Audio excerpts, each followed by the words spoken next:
السلام علیکم، TNN T V کی نیوز بلیٹن میں آپ کو خوش آمدید کہیں گے۔ میں ہوں وقار حسین۔ سب سے پہلے نظر ڈالتے ہیں نیوز ہیڈ لائنز پر۔ کرونا وائرس کی چوتھی لہر نے مزید 67 زندگیاں نگل لیں، جبکہ ایک ہی روز میں 2988 نئے مریض سامنے آ گئے۔ صدر مملکت کے پارلیمنٹ کے مشترکہ اجلاس سے خطاب کے دوران اپوزیشن کا شور شرابہ اور walk out. Doctor Arif Alvi کہتے ہیں کہ آپ شور مچائیں مگر حقیقت تسلیم کرنی پڑے گی۔ وزیر اعظم نے چینی کمپنیوں کو پاکستان میں سرمایہ کاری کے لیے ہر ممکن تعاون کی یقین دہانی کرا دی۔ عمران خان کہتے ہیں کہ حکومت ایز آف ڈوئنگ بزنس کی پالیسی پر تندہی سے عمل پیرا ہے۔ وزیر اعظم کو فوجی قیادت کو سیاست میں نہیں گھسیٹنا چاہیے۔ بلاول بھٹو کہتے ہیں کہ اپوزیشن عدم اعتماد کا ہتھیار استعمال کر کے سلیکٹڈ کی حکومت ختم کر سکتی ہے۔ کنٹونمنٹ بورڈ انتخابات میں تحریک انصاف 63 نشستیں جیت کر سر فہرست رہی۔ لاہور کے کنٹونمنٹ بورڈ انتخابات میں نون لیگ نے حکمراں جماعت کو شکست دے کر 15 سیٹیں اپنے نام کر لیں۔ مارکیٹوں کے اوقات کار پھر تبدیل ہو گئے۔ سندھ حکومت نے نیا حکم نامہ جاری کر دیا۔ کراچی اور حیدرآباد میں مارکیٹس رات 8 بجے بند کرنا ہوں گی۔ میتھیو ہیڈن اور ورنون فلینڈر T20 ورلڈ کپ میں پاکستان کے کوچ مقرر کر دیے گئے۔ نو منتخب PCB چیئرمین رمیز راجہ کہتے ہیں کہ مصباح الحق اور وقار یونس نے محنت اور ایمانداری سے کام کیا۔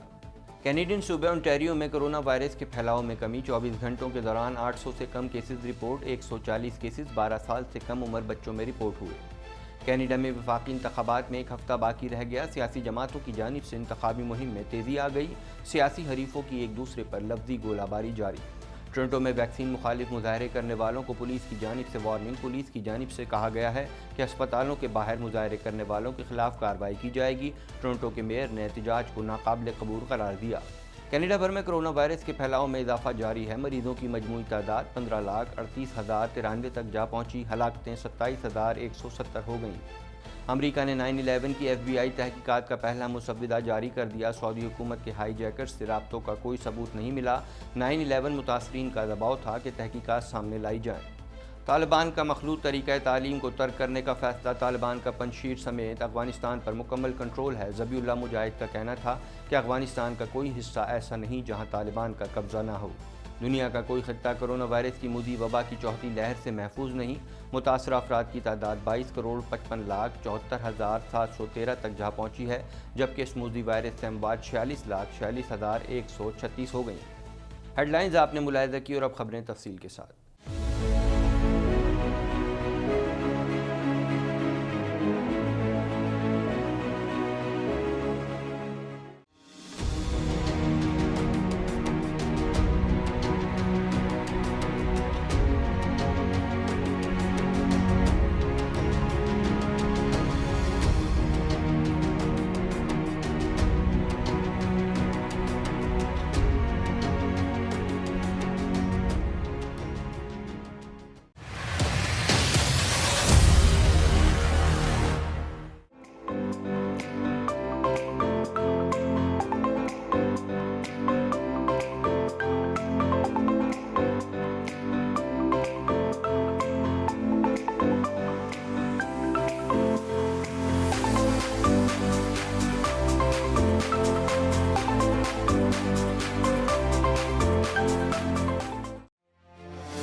کرونا وائرس سے 67 افراد جاں بحق ہو گئے، جس کے بعد اموات کی تعداد 26,787 ہو گئی۔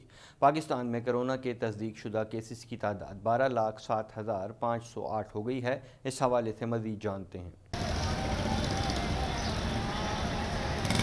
NCOC کے تازہ ترین اعداد و شمار کے مطابق گزشتہ 24 گھنٹوں کے دوران 2,988 نئے کیسز رپورٹ ہوئے۔ پنجاب میں 4,14,390، سندھ میں 4,45,369، خیبر پختونخوا میں 1,68,748، بلوچستان میں 32,591، گلگت بلتستان میں 10,168، اسلام آباد میں 1,02,863، جبکہ آزاد کشمیر میں 33,379 کیسز رپورٹ ہوئے۔ ملک بھر میں اب تک 1,85,21,728 افراد کے ٹیسٹ کیے گئے۔ گزشتہ 24 گھنٹوں کے دوران 53,158 نئے ٹیسٹ کیے گئے۔ اب تک 10,90,176 مریض صحت یاب ہو چکے ہیں، جبکہ 5,066 مریضوں کی حالت تشویشناک ہے۔ پنجاب میں 12,225، سندھ میں 7,159، خیبر پختونخوا میں 5270، اسلام آباد میں 889، بلوچستان میں 342، گلگت بلتستان میں 181 اور آزاد کشمیر میں 721 مریض جان سے ہاتھ دھو بیٹھے۔ پارلیمنٹ کے مشترکہ اجلاس سے خطاب کرتے ہوئے صدر مملکت ڈاکٹر عارف الوی نے کہا ہے کہ دعا ہے کہ پاکستان میں جمہوری اقدار اور ایک دوسرے کو برداشت کرنے کی روایات فروغ پائیں۔ گزشتہ 3 برسوں میں پاکستان میں بہت سی مثبت تبدیلیاں آئی ہیں۔ مزید جانتے ہیں اس رپورٹ میں۔ اسپیکر قومی اسمبلی اسد قیصر کی زیر صدارت پارلیمنٹ کا مشترکہ اجلاس شروع ہوا۔ اجلاس کا آغاز تلاوت کلام پاک سے ہوا، جس کے بعد نعت رسول مقبول صلی اللہ علیہ وسلم پیش کی گئی۔ صدر مملکت ڈاکٹر عارف الوی نے اپنے خطاب میں کہا کہ صلاحیتوں کی بدولت ابھرتے چمکتے پاکستان کی منزل پالیں گے۔ کورونا کے مثبت اثرات کے سبب دنیا کی معیشت سکڑی، جبکہ پاکستان کی معاشی کارکردگی بہت بہتر رہی۔ پاکستان میں معیشت کی نمو کورونا کے باوجود بہتر رہی۔ صدر مملکت کا کہنا تھا کہ سرمایہ کاروں کا حکومتی پالیسیوں پر اعتماد 60% بڑھا ہے۔ پاکستان اسٹاک ایکسچینج نے بہتر کارکردگی کے حوالے سے ماضی کے ریکارڈ توڑ ڈالے۔ عوام کو بات سمجھ آ گئی ہے۔ تعمیراتی شعبے میں تاریخی ترقی کا صحرا وزیر اعظم عمران خان کے سر جاتا ہے۔ زرعی شعبے میں مزید بہتری کی ضرورت ہے۔ حکومت کی جانب سے نوجوانوں کی آن لائن تربیت کا پروگرام بھی قابل ذکر ہے۔ اب تک 17 لاکھ نوجوانوں کو ڈیجیٹل مہارت کی تربیت دی جا چکی ہے۔ ماضی میں حکومتوں نے کارخانوں اور صنعتوں سے ترقی کی۔ ملک صنعتی انقلاب سے گزر رہا ہے، جسے شور شرابے سے نہیں روکا جا سکتا۔ مالی سال 2021 کے دوران پاکستان کی برآمدات گزشتہ سال سے جو 23.7 ارب سے بڑھ کر اس سال 25.3 ارب ڈالر تک پہنچ گئیں۔ ترسیلات زر 19.4 ارب ڈالر کے ریکارڈ سطح تک پہنچ گئے، جو کہ پچھلے سال کی نسبت سے تقریباً 6 ارب ڈالر زیادہ ہے۔ اور اس سال کے شروع کے 2 مہینوں میں مزید 10% اس میں اضافہ ہوا ہے۔ پاکستان اسٹاک ایکسچینج نے ماضی کے تمام ریکارڈ توڑ ڈالے اور ایشیا کی بہترین اور دنیا کی 4تھی بہترین کارکردگی کا اعزاز حاصل کیا۔ خیال رہے کہ ایوان میں وزیر اعظم عمران خان، چیئرمین سینٹ صادق سنجرانی سمیت صوبوں کے وزرائے اعلیٰ، گورنرز، صدر اور وزیر اعظم آزاد کشمیر کے علاوہ غیر ملکی سفراء، قائد حزب اختلاف شہباز شریف سمیت دیگر اپوزیشن رہنماؤں میں بلاول بھٹو زرداری اور شاہد خاقان عباسی بھی پارلیمنٹ کے مشترکہ اجلاس میں شریک تھے۔ پارلیمنٹ کے مشترکہ اجلاس کے دوران اپوزیشن اراکین نے احتجاج کیا کہ بینرز اٹھا کر اسپیکر ڈائس کے سامنے آ گئے۔ اپوزیشن ارکان نے حکومتی کارکردگی کے خلاف نعرے بازی کی اور میڈیا کی آزادی کے نعرے بھی لگائے گئے۔ اپوزیشن رہنماؤں نے صدر مملکت کی تقریر کے دوران احتجاجاً واک آؤٹ کیا۔ وزیر اعظم عمران خان نے کہا ہے کہ پاکستان چین سے صنعتی شعبے کی ترقی سے بہت کچھ سیکھ سکتا ہے۔ چینی سرمایہ کاری سے پاکستان میں روزگار کے مواقع ملیں گے اور افرادی قوت ہنر سیکھے گی۔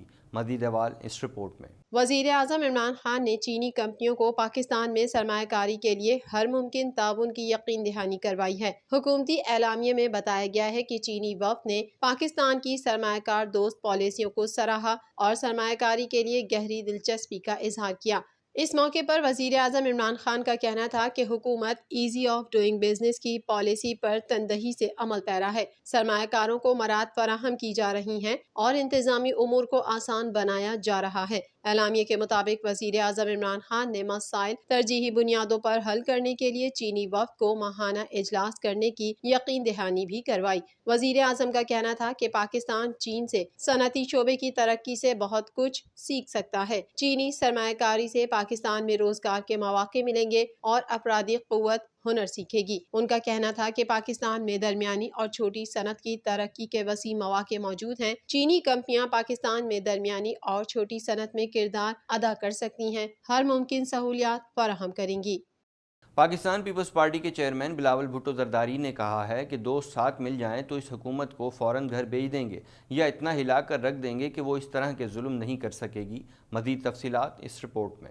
Bilawal Bhutto Zardari Pakistan media development authority bill کے خلاف صحافیوں کے دھرنے میں پہنچ گئے۔ اس موقع پر اظہار خیال کرتے ہوئے chairman Peoples Party Bilawal Bhutto کا کہنا تھا کہ جب بھی کوئی آمر یا سلیکٹڈ آتا ہے وہ میڈیا کنٹرول کرنے کے لیے کالا قانون لاتے ہیں۔ ہم نے مل کر ایوب خان کے کالے قانون کو ختم کیا تھا، ہم نے مشرف کی پابندیوں کو ختم کیا اور آئین سے صاف کیا تھا۔ Peoples Party P M D کو نہیں مانتی ہے، یہ جمہوریت پر ڈاکہ اور عدلیہ پر بھی حملہ ہے۔ صحافیوں سے اپیل کا حق بھی چھینا جا رہا ہے۔ ہم پارلیمان میں آپ کی آواز اٹھائیں گے۔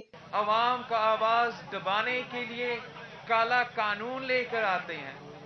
آج بھی ان کا یہی کوشش ہے، لیکن ماضی کی طرح جیسے ہم نے مل کے ایوب خان کے کالا قانون کو ختم کیا تھا، جیسے ہم نے مل کے ضیاء الحق کے دور پہ جو پابندیاں لگائے تھے ان کو شہید محترمہ بینظیر بھٹو نے وزیر اعظم بنتے ہوئے سارے ختم کیے تھے، اور جیسے ہم نے مل کے مشرف کے جو بھی پابندیاں تھے، صدر زرداری جیسے ہی صدر بنے ہم نے وہ ساری پابندیوں کو، سارے کانے قانون کو ایک ایک کر کے اپنے قانون سے، اپنا آئین سے صاف کیا تھا۔ فواد چودھری کی جانب سے یوم دفاع پر آرمی چیف کی تقریر میں 5th جنریشن وار فیئر کے تذکرے کو پاکستان میڈیا ڈیولپمنٹ اتھارٹی بل سے منسلک کرنے سے متعلق سوال کے جواب میں بلاول نے کہا کہ کٹ پتلی وزیر اعظم 5th جنریشن وار فیئر کا مقابلہ کرنے اور جواب دینے کی صلاحیت نہیں رکھتا۔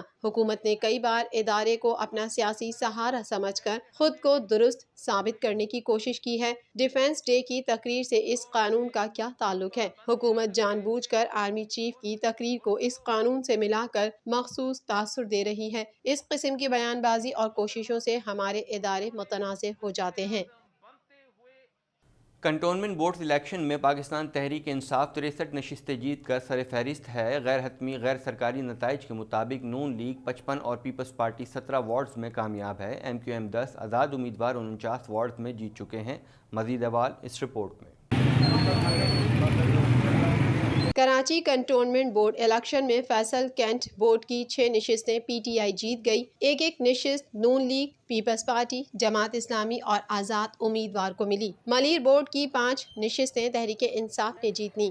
2 پر جماعت اسلامی اور پیپلز پارٹی، 1 پر آزاد امیدوار کامیاب رہے۔ کورنگی بورڈ کی 2 نشستیں نون لیگ کے نام رہیں۔ P T I, Pakistan Peoples Party اور ایم کیو ایم نے 1 جیتی۔ کراچی کنٹونمنٹ بورڈ کی 2 سیٹوں پر ایم کیو ایم، 1 پر آزاد امیدوار کامیاب رہا۔ منوڑا بورڈ کی 2 سیٹیں پیپلز پارٹی لے گئی۔ بلوچستان کے 3 کنٹونمنٹ بورڈز کی 9 نشستوں کے مکمل غیر حتمی غیر سرکاری نتائج موصول ہوئے ہیں۔ غیر حتمی غیر سرکاری نتائج کے مطابق ذوب اور لورا لائی کی 4 نشستوں پر بلوچستان عوامی پارٹی کامیاب ہے۔ کوئٹہ کی 5 نشستوں میں تحریک انصاف نے 3 اور 2 آزاد امیدواروں نے کامیابی حاصل کی۔ کوئٹہ سے بلوچستان عوامی پارٹی 1 نشست بھی جیتنے میں کامیاب نہ ہوئی۔ راولپنڈی کنٹونمنٹ بورڈ کے تمام 10 وارڈز کے غیر حتمی غیر سرکاری نتائج کے مطابق راولپنڈی سے مسلم لیگ نون 7 نشستوں پر کامیاب رہی۔ 2 نشستوں پر آزاد امیدوار کامیاب ہوئے۔ 1 نشست پر الیکشن ملتوی ہوا۔ کنٹونمنٹ بورڈ بہاولپور الیکشن کے غیر حتمی غیر سرکاری نتائج کے مطابق نون لیگ 3 اور تحریک انصاف 2 سیٹوں پر کامیاب ٹھہری۔ وارڈ نمبر 1 سے پی ٹی آئی کے امیدوار ریحان بن جاوید 681 ووٹوں سے کامیاب قرار پائے۔ وارڈ 2 سے نون لیگ کے عبدالمالک نے 242 ووٹ لے کر کامیابی سمیٹی۔ وارڈ 3 سے تحریک انصاف کے اختر چوہان کامیاب قرار پائے۔ وارڈ 4 سے نون لیگ کے محمد علی شاہ 1028 ووٹ لے کر کامیاب ٹھہرے ہیں۔ وارڈ نمبر 5 سے نون لیگ کے عبدالخالق نے 1458 ووٹوں کے ساتھ کامیابی سمیٹی ہے۔ کنٹونمنٹ بورڈ اوکاڑا کے 5ویں وارڈز کے مکمل غیر سرکاری غیر حتمی نتائج کے مطابق اوکاڑا کے 4 وارڈز میں آزاد، 1 میں تحریک انصاف کامیاب ہوئی۔ اوکاڑا سے مسلم لیگ نون 1 سیٹ بھی نہ جیت سکی۔ محکمہ داخلہ سندھ نے ایک بار پھر کراچی اور حیدرآباد میں مارکیٹوں کے اوقات کار تبدیل کر دیے ہیں اور کہا ہے کہ مارکیٹ 7-8 بجے بند کرنا ہوں گی۔ مزید جانتے ہیں اس رپورٹ میں۔ محکمہ داخلہ سندھ نے مارکیٹوں کے اوقات کار کے حوالے سے نیا مراسلہ کمشنرز اور ڈپٹی کمشنرز کو ارسال کر دیا، جس میں کہا گیا ہے کہ کراچی اور حیدرآباد میں مارکیٹس رات 8 بجے بند ہوں گی۔ مراسلے میں کہا گیا ہے کہ ٹیمیں مارکیٹس میں شاپنگ مال، دکانوں پر SOPs کا جائزہ لیں گی اور دکانوں میں ویکسین سرٹیفکیٹ بھی چیک کریں گی۔ خلاف ورزی کرنے والی مارکیٹ، بازار اور مال کو سیل کیا جائے۔ محکمہ داخلہ سندھ کا کہنا ہے کہ مارکیٹس میں شاپنگ مال، دکانوں پر SOPs کا جائزہ لینے کے لیے 13 اور 14 ستمبر کو ٹیمیں وزٹ کریں گی۔ یاد رہے کہ گزشتہ ہفتے سندھ حکومت نے کراچی اور حیدرآباد میں بازار رات 8 سے بڑھا کر 10 بجے تک کھولنے اور جمعے کے روز مارکیٹیں کھولنے کی اجازت دی تھی۔ ورلڈ کپ 92 کے اوپننگ بلے باز رمیز راجہ پاکستان کرکٹ بورڈ کے بلا مقابلہ 36ویں چیئرمین منتخب ہو گئے۔ سابق کپتان عبدالحفیظ کاردار اور جاوید برکی کے بعد یہ عہدہ سنبھالنے والے چوتھے ٹیسٹ کرکٹر ہیں۔ اس حوالے سے مزید جانتے ہیں۔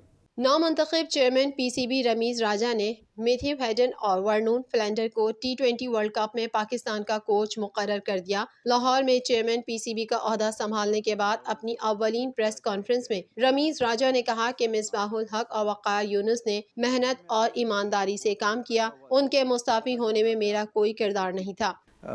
تیسرا میں شکریہ ادا کرنا چاہوں گا مصباح اور وقار یونس کا بھی، اس لیے کہ انہوں نے دیانتداری کے ساتھ محنت کے ساتھ کام کیا، سو ان کا بھی بہت بہت شکریہ۔ رمیز راجہ نے کہا کہ ہمیں ڈری سہمی پاکستانی ٹیم کو شیر بنانا ہے۔ T20 ورلڈ کپ کے لیے بہترین ٹیم منتخب کی گئی ہے۔ میگا ایونٹ میں میتھیو ہیڈن اور ورنون فلینڈر پاکستان کرکٹ ٹیم کے کوچ ہوں گے۔ امید ہے T20 ورلڈ کپ میں یہ دونوں کوچز ٹیم کو جارحانہ حکمت عملی اپنانے میں اہم کردار ادا کریں گے۔ بڑی خبر یہ ہے کہ ورلڈ کپ کے لیے میتھیو ہیڈن اور ورنن فلینڈر کو ہم نے سائن اپ کیا ہے as a coaches. Matthew Hayden جو ہے وہ آسٹریلین ہے، میں سمجھتا ہوں اس ٹیم میں تھوڑی سی ایگریشن بھی لا سکتے ہیں، ورلڈ کپ کا ان کو ایکسپیرینس ہے، ورلڈ کلاس وہ پلیئر ہیں، اور ایک آسٹریلین کے ڈریسنگ روم آکیوپائی کرنے کے لیے جو ہے وہ آئی تھنک بہت فائدہ ہو سکتا ہے اس ٹیم کو، اور مقصد یہی ہے کہ یہ جو ٹیم ہے اس کی ہم ہر طرح سے ہیلپ کریں۔